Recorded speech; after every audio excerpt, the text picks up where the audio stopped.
On this show, we're talking to a LinkedIn expert about how to cut through the noise and get commercial photography clients to book appointments straight from your DMs. Welcome to Commercial Photographer, your guide to marketing, creativity, and growth. This is a podcast that helps professional, commercial, brand, and headshot photographers navigate the competitive world of commercial photography with practical advice and actionable strategies to grow your business. Hi Marcus, how are you doing? Oh, I'm terrific. Thank you, Sam. Terrific. How are you? Excellent. Very good. Yes, and we have another guest on this show. So with us today on the show, we have Craig Dean, who is a LinkedIn expert. Hi, Craig. Hey there, how you doing? Hi, Craig. Very good, thanks. Today, we're diving into a really specific area, direct messaging.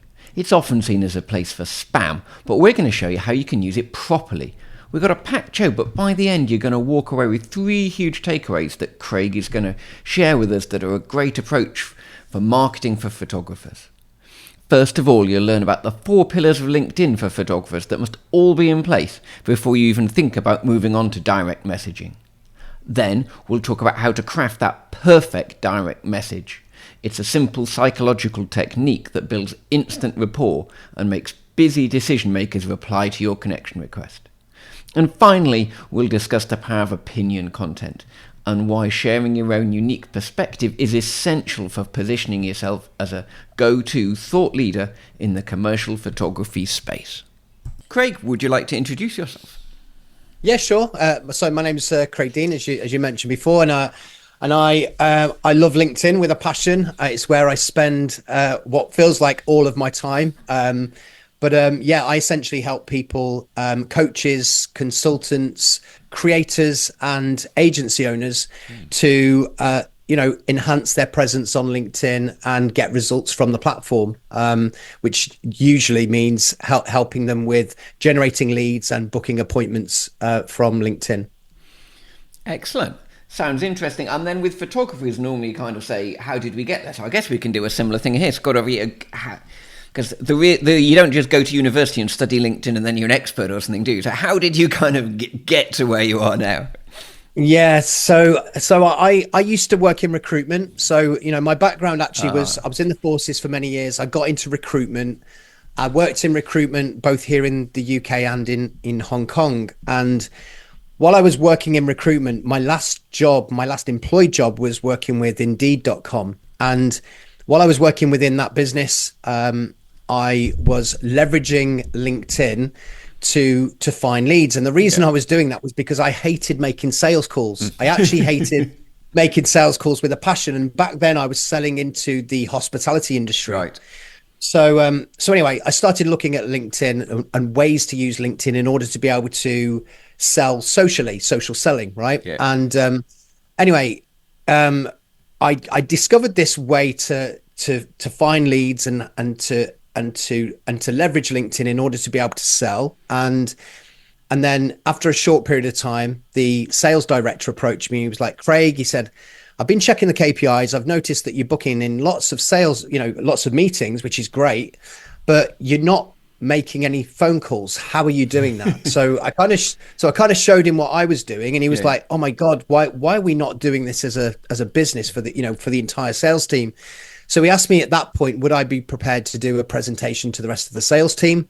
And which I was happy to do. And it was in that moment that the penny dropped, and I was like, hang on a minute. If I've got a big blue chip company here that needs my help with social selling on LinkedIn, then I'm sure there's going to be lots of other businesses out there that could utilize my help. And so while I was working within that business, I started to side hustle is probably the best word to use. I started my side hustle, and then of course COVID-19 happened, and so because I mentioned before I was selling into the hospitality industry, so it stands to reason that after a period of time that unfortunately the entire sales team lost their jobs, and so I was like, right, well, I've got 2 choices here. I can either go and find another job in recruitment, or I can double down on this side hustle.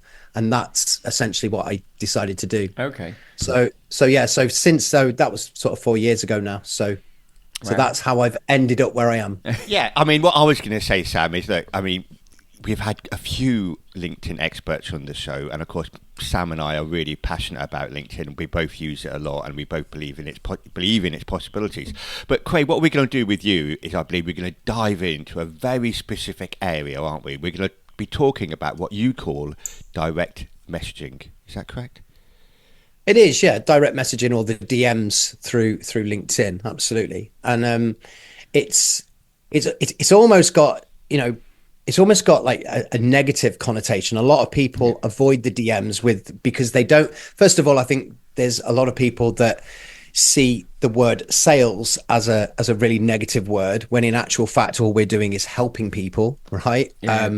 Sales makes the world go round at the end of the day, but unfortunately the DMs has negative connotations, primarily because the vast majority of people who leverage the DMs in the wrong way. And so you're talking about those big spammy messages you get just as people connect with would you like to switch your mortgage over to me? You've never met me before, but it'll be great. Absolutely. So it's there's nothing worse, is there, than accepting a connection request and then receiving what appears to be the Magna Carta in your inbox, so right? Yeah. And at the end of the day, we don't, we buy from people that we know, like, and trust, right? So why would you buy from somebody that's just suddenly rocked up in your inbox after connecting with them after only a few short moments? You're not going to do it, right? So unless, of course, they happen to catch you at the right time, right? And that's what they hope for. They hope for this kind of like spray and pray approach. So they just go for really low convert. They go for really low numbers and just do vast amounts of numbers, and they get like 0.5% or 0.25%, and they're happy with that. It's volume, it's just sheer volume, as opposed to going at it with any kind of like strategy. So it's what I try to help people to do is, because we help, as I mentioned to you, coaches and creators on LinkedIn and agency owners to ensure that they get the foundations right first, which I know you guys have just mentioned that you've had people that talked about profile optimization and other things before, but important to make sure that before you start attacking the DMs, that you do get those foundations in place first, because of course, not having an optimized profile will negatively impact on your connection acceptance rate, for example. And of course, the more invites that you send out with an unoptimized profile, the lower connection acceptance rate you're going to get. And as a result of that, the less messages you can send and the less conversions that you got. Indeed. And if you're going to just go at it with that kind of connect and pitch approach, you're just going to burn bridges and churn leads. We call it churn and burn, right? You're going to churn and you're going to burn. So very important to make sure that you have some sort of strategy behind your outreach. And what I always say is, like, try to focus on connecting. Of course, that's the first step. Then building a little bit of rapport. And when I say build rapport, I mean talk about things, mention content of your prospect that you've connected with, mention things that you've specifically liked about their content, or mention things on their profile that that have really resonated with you. Or it might be that you happen to notice a recommendation on their profile that really stood out for you. So for example, you might reach out and say something like, hey, couldn't help but notice the glowing recommendation from such and such on your profile. Would love to connect with somebody with recommendations of that caliber. Not only does that indicate to your prospect that you've checked out their profile, but it also strokes their ego a little bit. It makes them feel good, and people will connect with people that make them feel good. That's it just does. It works, right? So because it's complementary, right? You're effectively complementing them. And I think it's good manners, isn't it, to at least respond in a positive way that gives you a compliment, right? So by mentioning things that you've spotted on their profile or in their content is a great way to get connected. Or it could be that you've happened to notice a comment that they've left on somebody else's content, and that's another great way to connect. So let's say, for example, if somebody commented on your post, and I reached out to that individual and said, hey, couldn't help but notice your comment on Sam's post about XYZ. It really resonated with me for XYZ. Would love to connect with you. Again, it strokes their ego, makes them feel good. It makes them feel noticed as well. And that's another great way to get connected. Go on. Sorry, Marcus. Can you carry on, Craig? I was going to actually just say something when you'd finished. Please carry on. Yeah. Well, okay. I was going to say, so we're talking here, instead of like just going, right, let's search for, say I'm a photographer and I want to work with accountants. Instead of just going, right, accountants, there's 50,000. Right, I'm going to connect with, as many as I can a week. Bang, bang, bang, bang, bang. You're saying be much more selective. Yeah. Spend your time and work out who they are and speak to them individually rather than going, here's my connection message. Boom, how many can I get through a week, a month? 100%. Be laser targeted and be really specific, because what's the point in connecting with loads of irrelevant connections anyway? There's no point, especially if you're not actually going to reach out to them. If you're just gonna, we're not trying to build a museum of connections. We want to kind of, that's not the goal here. The goal is to connect with potential prospects who we can help with our products and our services, yes, but also who we can potentially collaborate with in the future. We could end up in some sort of referral partnership with that individual as well. So very important to make sure that you connect in the right way. Then build rapport with that individual, nurture a relationship. So were you talking about similar sorts of things, chatting about content you've seen, chatting about posts, or take stuff on the profile, or taking that a bit further?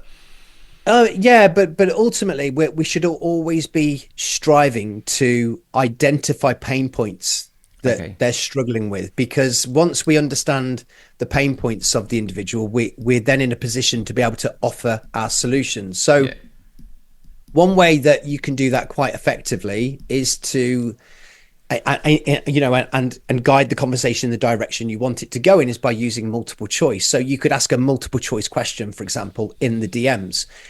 Now, the great thing about multiple choices is that, let's say if I was to say to Marcus, Marcus, quick question, if I may, I've got this quick question. You ask the question and you give 3 options for them to choose from.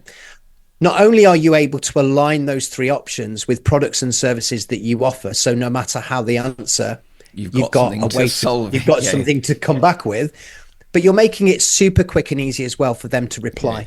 One keystroke, A, B, or C, they've answered your question. So for super busy people on LinkedIn, that usually don't have a great deal of time, they can answer you very, very quickly, and you can get the response that you're looking for. And ultimately, all you're looking for is a response. That's the goal here, is to keep getting responses, because you're taking them on a journey. You're just guiding them in the direction you want them to go in, to ultimately end up in a position where you can make some kind of an offer that will help them with that particular problem that they're struggling with.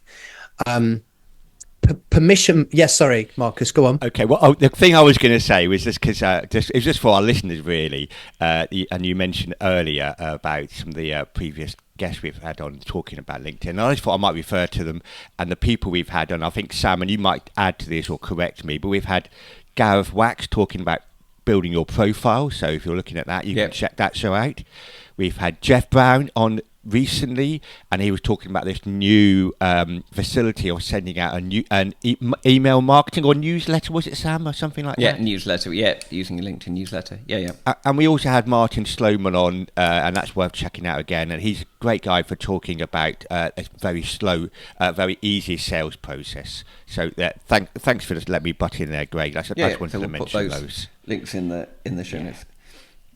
Yeah, no problem. Yeah, cool. So if I can just, because we've done through, let me just summarize. So we're saying do the connections and do laser focused and be very personalizing the connections, and then go through to the kind of rapport building and identifying pain points. So then you can start to, and then if you've got another stage, are we then going into the starting to offer the services? Well, that's just, there's no other stage really. It's you've got to be able to transition into the DMs as well. So I've probably gone one step ahead. It's important to make sure that that you're commenting on their content first before you're transitioning into the DMs, because and doing that at least 3 or 4 times before you actually send a DM. Right? That's great advice. Otherwise, if you're just dropping into the DMs again, they don't know you from Adam, at least you're warming them up in the comments beforehand and building at least a little bit of that relationship building process is happening before you land in their DMs. And then are you thinking of that before you even invite to connect, or are you thinking the connection first? Oh, 100%. They need to see that you've viewed their profile. They need to see that you've liked and commented on their content. Engage with them in some way before you just drop into the DMs. Otherwise, you are just like and trust there. But remember as well that when you're liking and commenting on someone's content, liking and commenting on someone's content tends to be reciprocal. So the chances are that when they see a really good comment on their content, they're going to be like, oh, who's this guy or who's this girl? And they're going to go and check out your profile. And if your profile resonates with them, and they see that equally you're creating great content as well, and they're scrolling through your content feed, they start liking and commenting on your content. So ultimately, you arrive at a point where you send a DM to somebody and they're already kind of warmed up, right? Yeah, they know a bit who you are, they've heard of you, they've had a bit of a look. And so what you're also saying about all this DM stuff is it's not just on its own. It's not like, right, this DM, this, you can just do it. You've got to, in the background, be doing the posts, be doing the comments, be doing the likes, because it all fits together. Look, there's 4 pillars to LinkedIn, isn't there? There's your profile, which is the foundation, right? So you have to have a profile that's optimized for conversion, not just a resume style profile, because we all know that resumes are great for getting you jobs, but rubbish at getting you clients, right? So you have to have a profile that's optimized for conversion. You have to be creating content and putting out content on a regular basis that positions you as a go-to expert in your niche. And should also be building trust and credibility with your audience. So I'm just thinking about that from photography point of view. So if I'm a photographer, now if my clients are photographers and I'm teaching, that's one thing. But say, I'm a photographer and say like Marcus, my clients are small, businesses in the local area. Obviously, it's probably not that helpful then, me putting out content showing I'm an expert in photography, or is it? Or are you better talking about things like how businesses can use their images to grow their profile online and stuff? Think of your content as following 4 key pillars, right? So I always talk about 4 key pillars with LinkedIn, and then 4 key pillars with content as well. Okay. So with LinkedIn, it's profile, content, comments, and DMs. There's the 4 parts of LinkedIn that all work synergistically with each other, right? They all have to be operational. So whatever you focus on, even if one's your primary focus, you've got to be doing the others to make that one work. Absolutely, 100%. And then with your content, you've got personal content, which builds likability, familiarity, and relatability with your target audience. You've got sales content, which positions your offer, lets them know what the hell it is that you sell, right? You've got to let them know what it is that you do. You've got authority content, which essentially is educational content that educates your audience to be able to do certain things within photography that they otherwise wouldn't know how to do, or would otherwise not have the technical ability or skills to do. But you're kind of you're making it really if you make something really easy for someone to achieve by educating them on how to do it, then that again positions you as a go-to expert. But you also want to be backing that up as well with social proof. So that all falls into the authority pillar. And the final pillar is opinion content, because you also need to position yourself as a thought leader in your space. So this is where you'll be sharing your own unique perspective on specific topics within your industry.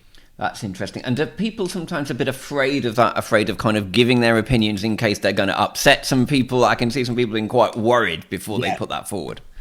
Yeah. So many people are worried about posting content full stop, because how they might be perceived by others.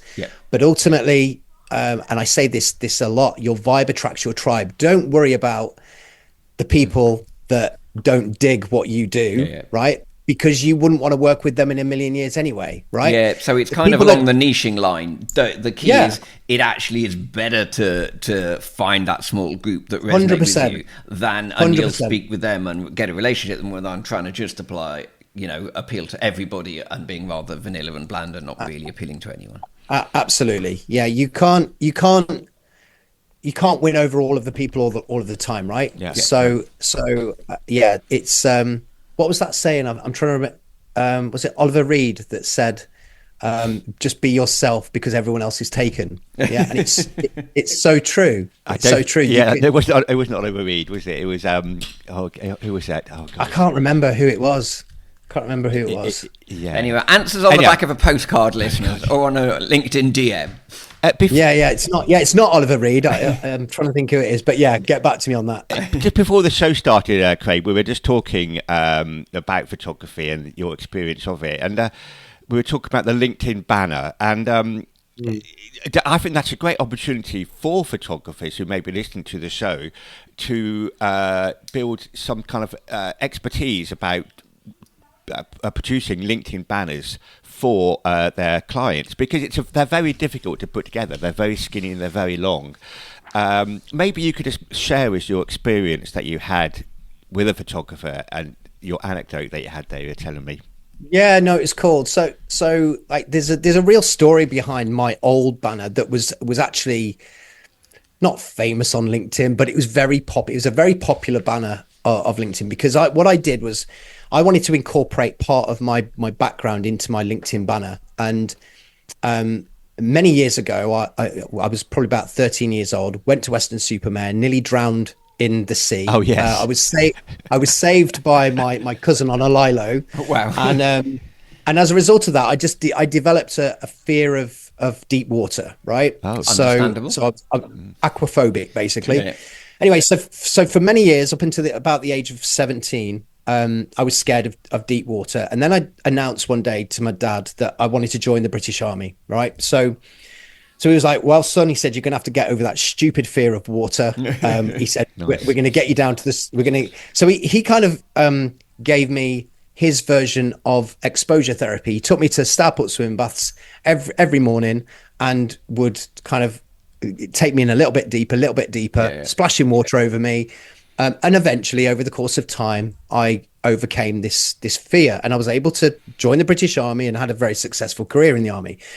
But I wanted to incorporate that into my LinkedIn banner. So I came up with the strapline, helping you make a splash on LinkedIn with a profile that converts, right?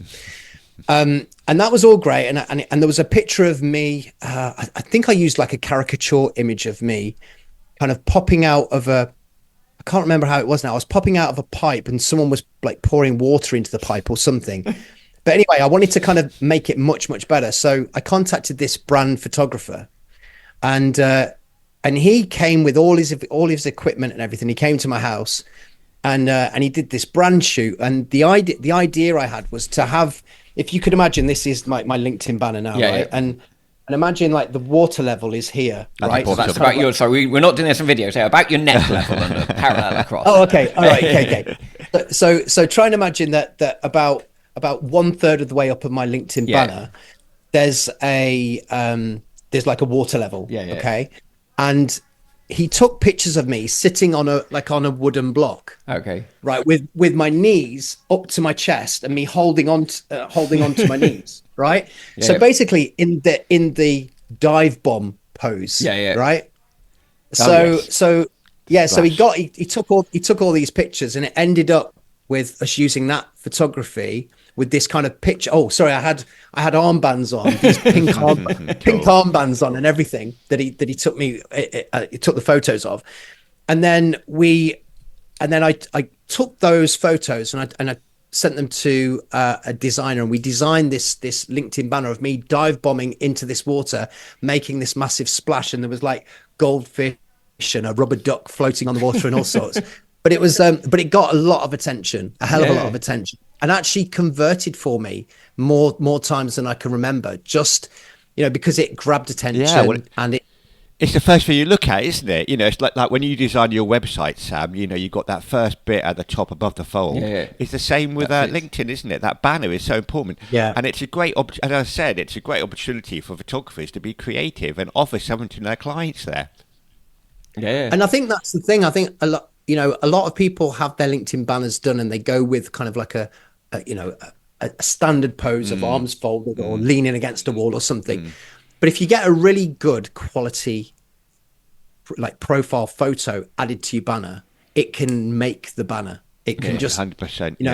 Yeah. And it really did kind of take my presence on LinkedIn to the next level when I did that, and my followers went through the roof as well since I did that. So so that's definitely a service photographers could offer, couldn't it? You know, and but definitely a kind of value add as well as part of a business shoot. You know, I also deliver you some LinkedIn banners. You know, I think they could. I think where the real value would come in would be on the creative aspect. Yeah, like if they were just taking normal kind of photos and then just having like a standard photo, but if they could offer a little bit of creative direction, exactly, it's about having ideas, isn't it? In relation so not to the just actual delivering it with the other concept. photos, but going talking about it and delivering something a bit different, a bit special. They've worked on a bit of graphic designing on this that incorporates the photograph and other things.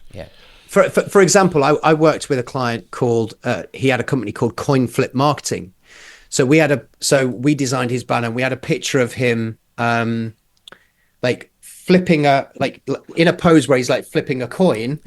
And then as the coin kind of flipped, you could see it kind of in motion going across. And then back in those days, I don't know whether you remember, there used to be a profile video that you could have. Do you remember? Yes. You could have a profile video. And so the coin went all the way and got bigger and bigger and bigger to the bit where the profile video played, and the profile video that played was actually a coin flipping with his face on it. Love it. Wow. So again, playing with it. Just being creative 100%. with the band. Craig, and we are. I was going to say the same as you, Sam.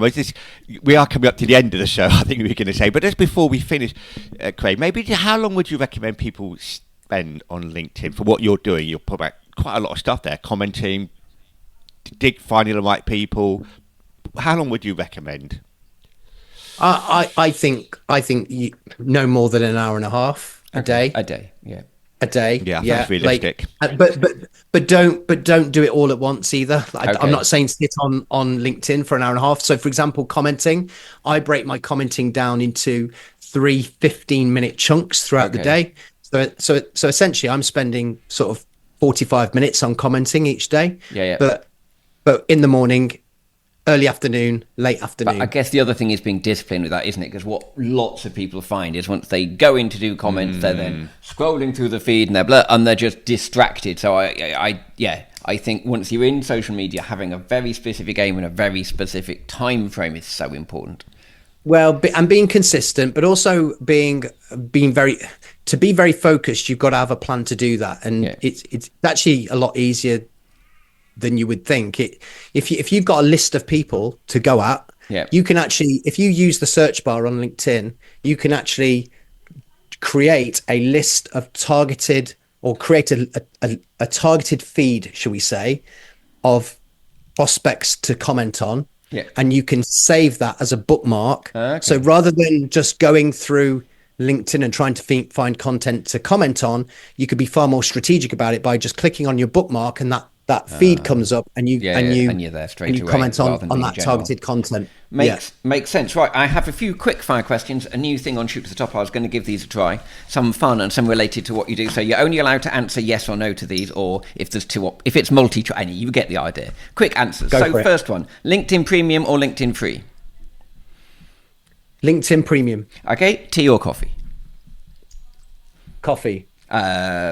Audio and video messages LinkedIn, or just text?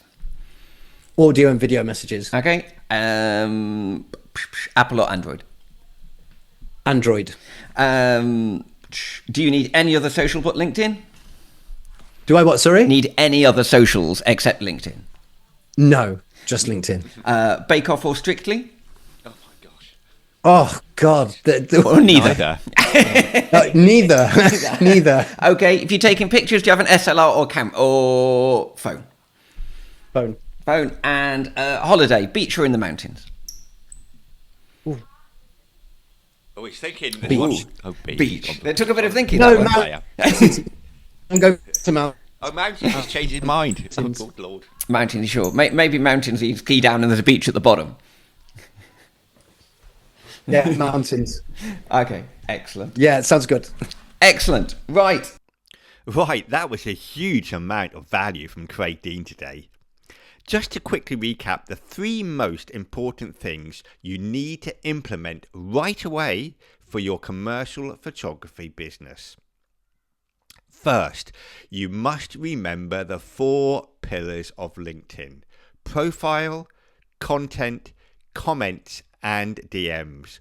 All have to be operational and working together to make your outreach effective.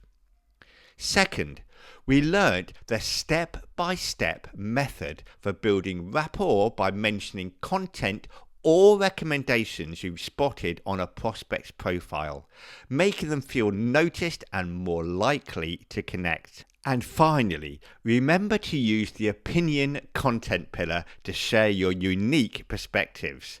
You want to attract your tribe, so don't be afraid to voice a strong, clear opinion in your space. And don't forget that you can get for free the Commercial Photographer Guide to Creativity and Marketing. After all, that's what this show is all about. To get your free download, all you need to do is go to our website at commercial-photographer-podcast.com/creativity. Let me do that one again. commercial-photographer-podcast.com/creativity. And from there, you can get your free guide from us to marketing and creativity. Thank you very much. It has been, it's been a really interesting show. Loads and loads of value there for our listeners, which is amazing. Thank you so much for being with us. And Craig, thank you so much. And Marcus, I'll see you next week. Thanks, Sam. Yeah, thank you very much, Craig. guys. Appreciate it. Thanks for your time, guys. Cheers. All the best. Take care. Bye now. Bye. And thanks for listening to this week's episode. If you want to make sure you never miss a show, head to our website and sign up for the newsletter. We'll be back next week with more practical advice to help you grow your business. See you next time.